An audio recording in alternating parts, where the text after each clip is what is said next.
My name is JT Wistrcill. Thank you again for tuning into our show today. We got to talk about Morgan Scalley. What an introductory press conference. I really am not trying to be hyperbolic when I say it. It's one of the best introductory press conferences I've ever seen. And yeah, it's coming from Utah, man. Like, I graduated from Utah. I love this school. I love this program. So I'm trying not to be biased, but I'm sure those of you who watched it can back me up. I mean, my gosh, just right away after it was President Randall, Mark Harlan, and Bill Riley. I spoke Bill Riley very briefly, obviously. Then Morgan Scalley got to step up there and said, hey, I appreciate that everyone said, what is this quote? I appreciate that everyone said I do a great job preparing because I did not prepare for this speech and I'm just going off the cuff. And man, we got a raw, real Morgan Scalley, and I loved every moment of it. And after listening to him speak, there was not a single doubt in my mind that he's the right man to lead this Utah football team. I already felt good about it going into the bowl game, winning the bowl game, but there's obviously a lot of like, hey, there's all this noise out there about Kyle Whittingham, right? Did he always step down? Was there other reasons? Did Utah just be like, no, we want to go another direction? There's a lot of noise out there right now. But just listening to Morgan Scalley talk, it just makes me go, this is the right guy. I don't care what happened in the past. This is the right guy to lead Utah football right here, right now. And I just loved his press conference. So what stood out about it to me, and why do I feel like Morgan Scalley just absolutely had one of the best press conferences for introduction I've ever seen? Well, he was just real. I mean, he started to tear up almost right away, but he said, hey, I'm a baby man, but our teams are going to rip your face off. And you know, he means that. We know what a tenacious coach he is. He is the coach that everyone loves to play for. He's going to get in your face and get on you when you make mistakes, but he's going to love you up when you make a big play. And I love that comment. Like and being willing to show emotion, right? There's always that joke that real men cry is a statement, right? But being willing to be vulnerable in front of a room of people like that does take a real amount of strength and vulnerability. Morgan Scalley clearly has that too. You know, he talked about his background as well, right? Talking about how I always wanted to play here because my dad played here. You know, he grew up going to games here. He said, I've been a Utah fan forever. I'm one of you guys. That's what he said. And that's what I love in his eyes. And just during that whole press conference, I could see how much all of this meant to him. It truly is a dream come true. A guy who grew up dreaming about being a Ute and now didn't just get to be one, hasn't just gotten to coach at one, now runs the entire program. It's awesome. You could tell you're watching this man live out his dream. I love that. You know, just watching him thank his family and all the people who helped him get here. And we'll get to a couple of them. Like one of them, Ron McBride, who recruited him, and he called one of the best recruiter he's ever been around. Morgan's a guy who played at Highland High School and always wanted to go to the U. He said as soon as he was offered, right away, Morgan said, yeah, Ron even tried to be like, are you sure you want to do it? He's like, no, I want to do this.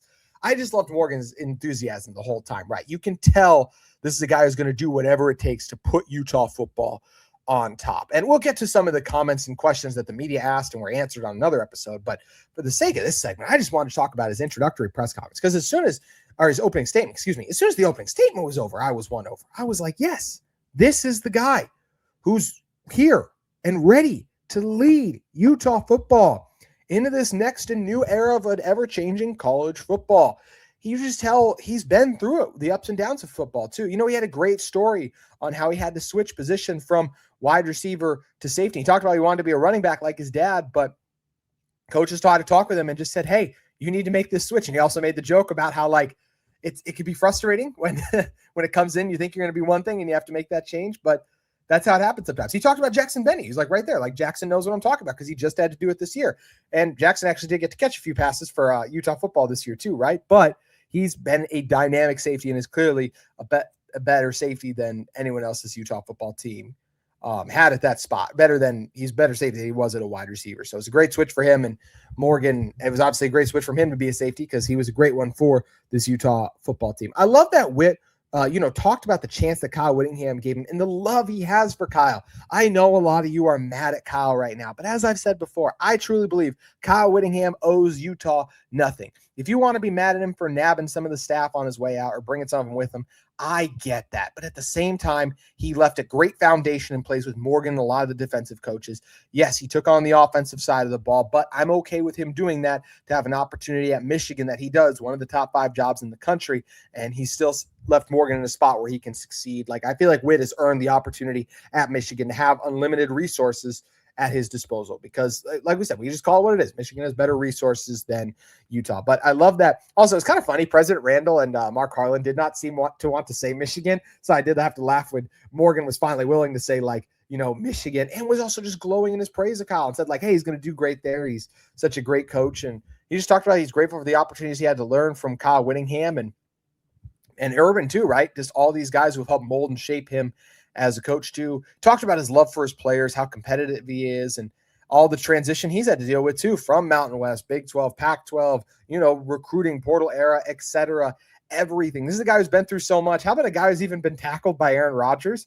And he went and he said like, hey, it's a grind just overall coaching, and he's learned so much throughout this journey. But I just love that story in the side bit that he was tackled by Aaron Rodgers, right? I thought that was hilarious to say. And great point too that Aaron's still playing. It shows you how long he's been around. And Morgan made a great point too about the ups and downs of coaching. He's talked about, hey, we went undefeated my first year as a coach, and he thought this was totally easy. And obviously he learned the hard way there too. It's kind of funny too that Utah's new safety coach Derek Odom at the time, he left, so that allowed Morgan Scalley to take the safety's job with Utah football. And had he not left, then who knows what Morgan Scalley would have been doing. Maybe he still would have gotten involved with Utah football, found his way back. But it's funny that because Derek Odom left, he got the safety's job, and now Morgan gets to bring him back as well too. So I love that. Another thing I found fascinating in this press conference was, that'll probably happen a couple times, honestly. Scalley being willing to say, hey, our goal here is to play in January. I have no issues with the coach coming out and saying that right away and setting that standard high. I think he needs time and more resources to meet that, but I love that his desire is to play in January. I believe that should be every program's goal. Now, if they don't meet that, that doesn't mean you should automatically fire them if you are Utah, because that's something we've never done in this program's history, right? But I do love that that's the goal, and he's willing to embrace and take on the challenge that his goal with Utah football is to take them to the mountaintop. And man, would I love to see them get there with a man who loves this program as much as we all do, Morgan Scalley at the helm. This is a guy who loves to coach and loves to teach, and that's clear as well. His passion for the game was so evident too. He makes it clear that it's going to take all of us, and when he says like it's going to take all of us, he's not just talking about the players. He's talking about the athletic department, and he's talking about NIL-wise too, from all of us, the fans as well too. And I totally get what he's saying, because he's right. If you want to be a team that competes in January, you need to have the resources to do so, or else it's not going to happen in today's era of college football. So I had no issue with him saying that right away. And obviously right before the press conference even started, he went up to two of Utah's most prominent donors. So Morgan Scalley's doing the NIL game very well so far early. And I love what he said he wants Utah to be. We're going to be a smash mouth team. We're going to score, and we're going to play great defense. The culture under Kyle Whittingham was smash mouth, play great defense, and scoring was always nice, but they didn't always do it at the highest level. Hopefully Utah can do that under the Morgan Scalley era, continue to not just play great defense, smash mouth, but keep up what they did last year and be a high-powered and scoring offense. His last thing he said in his introductory statement, he said, I can't wait to get started, and we'll pour everything into this program.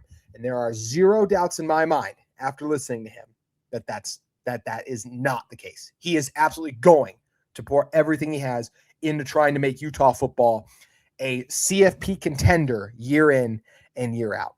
Utah has obviously been a very good team now for several years, but if we look back to 2019, what happened? CFP contender. Next year, sure, it was COVID, but I don't know about you guys, just watching that 2020 team, I don't think they were a CFP contender. 21-22, CFP contender.